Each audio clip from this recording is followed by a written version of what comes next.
मैथुन के बाद क्या खाएं। इसी के ऊपर एक सवाल आया है कि भाई मैं मैथुन करता हूं और उसके बाद ना तो मैं अपना काम कर पाता हूं ना ही मैं अपने खाने पीने पर ध्यान दे पाता हूं, जिसकी वजह से मैं बहुत ज्यादा कमजोर हो गया हूं और मैं बहुत ज्यादा असफल हूं। तो इस वीडियो को अब ध्यान से सुन लेना, क्योंकि मैं इस वीडियो में गुस्सा होने वाला हूं। मेरा बोलने का तरीका बदलने वाला है, लेकिन आवाज दिल से निकलेगी, इसलिए डांट मत समझना। ये समझना कि एक दोस्त तुम्हें सही रास्ते पर ला रहा है। देखो, तुमने कभी भी मैथुन को एक्सेप्ट ही नहीं किया, कभी भी नहीं किया। तुम लोग क्या चाहते हो? क्या चाहते हो तुम लोग ये चाहते हो कि तुम लड़का होकर तुम्हारा शरीर टेस्टोस्टेरोन ना निकाले। तुम लोग ये चाहते हो कि अंडकोश रहे और बाकी सब चीजें रहे, बस टेस्टोस्टेरोन ना रहे, जिसकी वजह से उत्तेजना होती है। ये क्या है? तुम लोग इतने बड़े हो गए हो, फिर भी तुम ये नहीं समझ पाए हो कि मैथुन क्या है। तुम आज तक इसे एक्सेप्ट नहीं कर पाए। दूसरी बात, मैथुन लगातार क्यों हो रहा है तुम्हें ये नहीं पता। जब जिंदगी तुम्हारी झंड पड़ी है, कंफर्ट जोन में पूरी तरह रहते हो, न खेलते, न नाचते, न बेहतर काम करते, न किसी काम से प्रेम, तो बताओ शरीर क्यों डोपामीन के पीछे नहीं भागेगा, वो भी सस्ते। शरीर को नहीं पता कि मैथुन से डोपामीन रिलीज होता है, बहुत ज्यादा खुशी होती है। कब तक अपने आप को बेवकूफ बनाओगे? कब तक? अपने आप को उस श्रेणी में रखो जहां मैथुन हो या जीवन का कोई भी काम, वो तुम्हारी सफलता के बीच ना आ पाए। अपने दिमाग की ये मेंटालिटी बना लो और खुद से कहो कि मैथुन क्या है, क्या हो गया? बेहतर खाना खाऊंगा। मैथुन क्या है, क्या हो गया? क्या ये मुझे हार्डवर्क करने से रोक लेगा? ये शरीर की एक क्रिया थी, हो गई। नहीं छोड़ पा रहे तुम, ठीक है, अभी नहीं छोड़ पा रहे, कोई बात नहीं। कम नहीं हो रहा तुम्हारा ये मैथुन, कोई बात नहीं, लेकिन धीरे धीरे तुम कर लोगे। और ध्यान रखना, भटकना परेशानी नहीं है, भटके रहना परेशानी है। जो मरियल भाई बस मैथुन के बाद डिप्रेशन में पड़े रहते हैं, ना मेहनत कर रहे हैं, ना वो रूटीन फॉलो कर पाते हैं, फिर उसके बाद के भाई मन नहीं कर रहा, भाई सैड हूं वगैरह वगैरह, वो अपने साथ बहुत बड़ी गलती कर रहे हैं। क्योंकि यही वो उम्र है जिसमें बेहतर मेहनत और बेहतर मौज ली जा सकती है। 30 साल के बाद शरीर बीमार होना शुरू होता है और उसके बाद ना तुम वो काम कर पाओगे, ना वो मौज ले पाओगे, ना वो मेहनत कर पाओगे जो आज कर पा रहे हो। क्या मुंह दिखाओगे अपने माँ बाप को? क्या? और क्या खुद का सामना कर पाओगे? रोते झीकते जैसे भी अगर तुमने अपने शरीर और अपनी सफलता के लिए काम कर लिया, तो भविष्य में अपने आप पर गर्व करोगे। सच बता रहा हूं। कितना बनाओगे बेवकूफ अपने आप को? कितना? ये क्या बेवकूफी है कि भाई मैंने तो मैथुन कर लिया, भाई मुझसे तो मेहनत ही नहीं हो रही, मैं तो खा ही नहीं पा रहा। अबे क्या है ये? तुम बेहतर खाना खाओ, शरीर फिर वीर्य बना लेगा। अब इसका मतलब ये नहीं है कि तुम दिन रात मैथुन करो, नहीं, उस तरफ नहीं ले जा रहा मैं तुम्हें। मैं कहना चाह रहा हूं कि इसे नॉर्मल करो। जिंदगी बहुत कम है तुम्हारे पास, वक्त बहुत कम है। रोते झीकते जिंदगी ही निकल जाएगी। जिंदगी भर हम लोगों की वीडियोस देखते ही रह जाओगे। मैं ये नहीं कह रहा वीडियोस देखना बंद कर दो, सही वीडियोस देखो, लेकिन रो रहे हो, झीक रहे हो और फिर आकर हमारे चैनल पर हमारी वीडियोस देख रहे हो तो ये गलत है। अगर होश में और बेहतर और मस्त जीवन के साथ देख रहे हो तो ये वीडियो तुम्हारे जीवन को निखार कर रख देगी। पर तुम खुद को तोड़ते ही नहीं, तुम चुनौती ही नहीं देते कि मैं ठीक है, मैंने 2 हफ्ते में 3 हफ्ते में आज एक बार कर लिया, तो क्या शरीर में टेस्टोस्टेरोन था, वीर्य बन रहा था, निकल गया, बात खत्म। तुम पुरुष हो तो हो गया। तुम एक योद्धा हो और तुम्हें कोई भी चीज रोक नहीं सकती।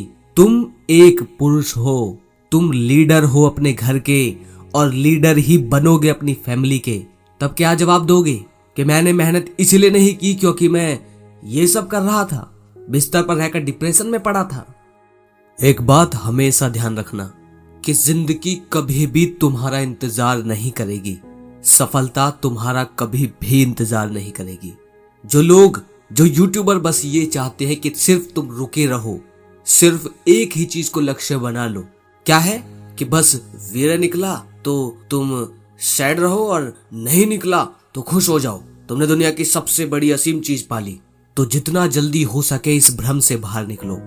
है वो एक बीमारी, ठीक है, उसके लिए तुम्हारे पवन भाई हैं, लेकिन तुम्हारे पवन भाई कभी भी ये नहीं कह रहे कि ठहर जाओ, मेहनत को मैथुन से पीछे रखो, सैड हो जाओ, अपने खाने पीने पर ध्यान रखना छोड़ दो। कुछ भाई तो ऐसे एक बार मैथुन कर लेते हैं और पूरे पूरे दिन कुछ नहीं खाते, बस सैड पड़े रहते हैं और बार बार बस यही चक्र दोहराते रहते हैं। ये क्या है? नुकसान किसका कर रहे हैं? मैं जानता हूँ स्ट्रेस हार्मोन बढ़ जाता है, सैड होने लगते हो, लेकिन ये शरीर का चक्र है।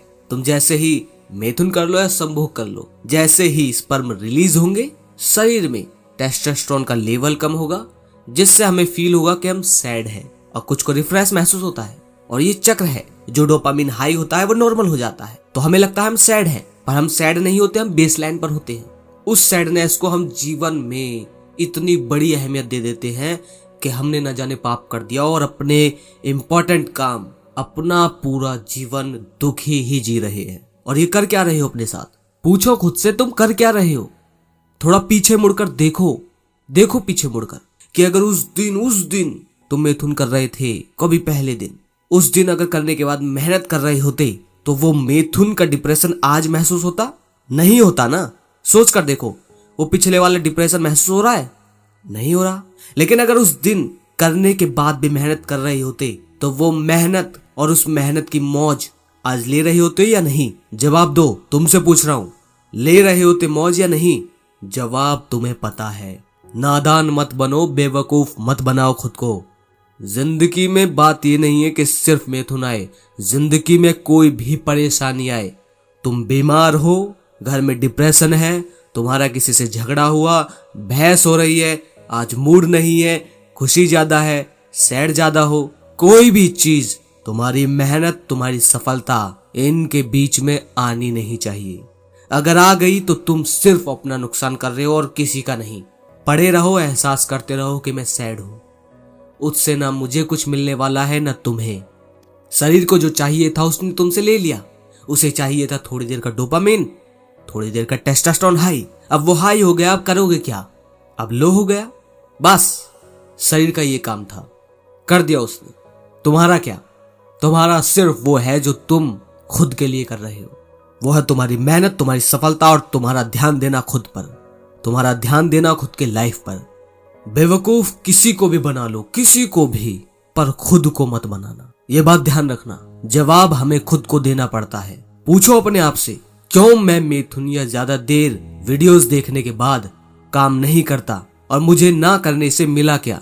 और 10 साल बाद मैं यही जब चीजें याद करूंगा तो क्या चीज मुझे याद आएगी? ये बात याद आएगी कि अच्छा हुआ मैंने मेहनत नहीं की उस वक्त, या ये बात याद आएगी कि सिर्फ मेरे पास सिर्फ वही उम्र थी, अगर मेहनत कर लेता तो आज मैं आजाद होता और मेरी फैमिली बेहतर जिंदगी जी रही होती।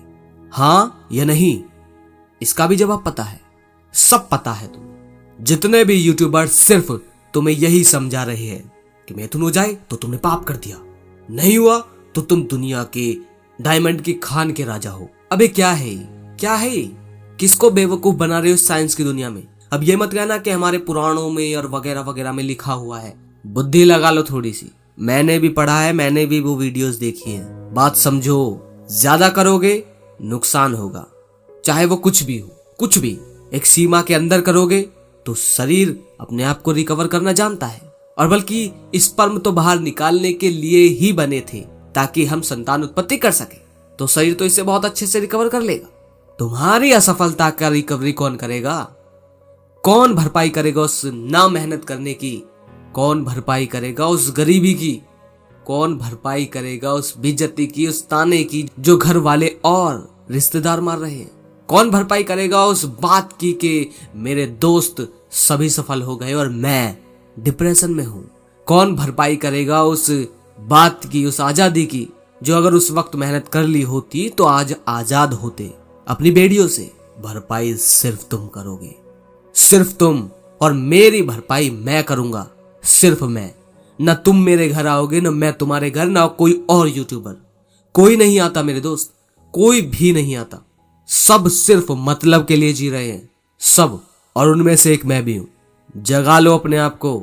हर वेबसाइट, हर ऐप सिर्फ चाहता है तुम उन्हीं में लगे रहो और उनकी बात मानो, क्योंकि तुम अगर उनमें लगे रहोगे उनके हाथ में गड्डियां बढ़ती जाएगी। सैड हो, डिप्रेशन में हो, बीमार हो, घर में लड़ाई हो, बाहर किसी ने बेइज्जती की हो, बहुत ज्यादा परेशान हो, दिल पर चोट लग गई हो, गुस्से में और ज्यादा मेहनत करो, और ज्यादा खुद पर ध्यान दो, और ज्यादा जिम में डंबल तोड़ो। इस गुस्से को, इस सैडनेस को फ्यूल बना लो। चिढ़ो खुद से कि क्या पड़ा हूं मैं लद्दड़ की तरह, ये जिंदगी जीऊंगा मैं? ऐसे जीऊंगा कि सैड हूं मैं, मुझसे नहीं हो रहा पवन भाई, बहुत सैड हूं। थप्पड़ मार लो तुरंत जाकर आईने में देखकर, सच बता रहा हूं। और हर एक दिन से एक हफ्ता बनता है, और हर एक हफ्ते से एक महीना, एक महीने से एक साल, और साल से पूरी जिंदगी।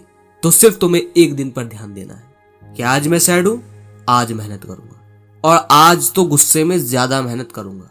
ऐसे बनो, नहीं बने तो पवन भाई तुम्हारे घर, तुम्हारी जिंदगी में तुम्हें नहीं बचाने वाले। माँ बाप भी हमें नहीं बचाते, अपनी जिंदगी को हमें खुद खड़ा करना पड़ता है, और माँ बाप ने भी ऐसा किया। और जो नहीं करता वो बुजदिल है, और बुजदिलों को तुम अपने सामने भीड़ में देख पा रहे होंगे कि कितने लोग बुजदिल हैं। कुछ अपनी बीमारी, कुछ अपने शरीर, कुछ अपने रिश्तेदार, कुछ अपने परिवार, कुछ अपने हालातों को बस यही दोष दे रहे हैं। दोष बुजदिल देते हैं, कमजोर देते हैं। योद्धा जिम्मेदारी उठाता है, चुनौती झेलता है, और कहता है कि मैं जिस हालत में हूं उसका जिम्मेदार मैं हूं, ना कि कोई मिथुन, ना कि कोई परिवार, ना कि कोई हालात, ना कि कोई गरीबी, ना ही कोई शरीर। इसका जिम्मेदार मैं हूं, और मैं बदलूंगा। मोटिवेशन मत समझना इस वीडियो को, अपनी जिंदगी का सबसे बड़ा गुनाह कर लोगे अगर मोटिवेशन समझ लिया, क्योंकि मोटिवेशन की तरह मैं बोल नहीं रहा। मैं चाहता हूं कि तुम्हारे गाल पर एक थप्पड़ लगे मेरी बात का, क्योंकि तुम लातों के भूत हो, बातों के नहीं। और मुझे तुम्हारी जिंदगी बदलनी है, तुम्हें मोटिवेट नहीं करना।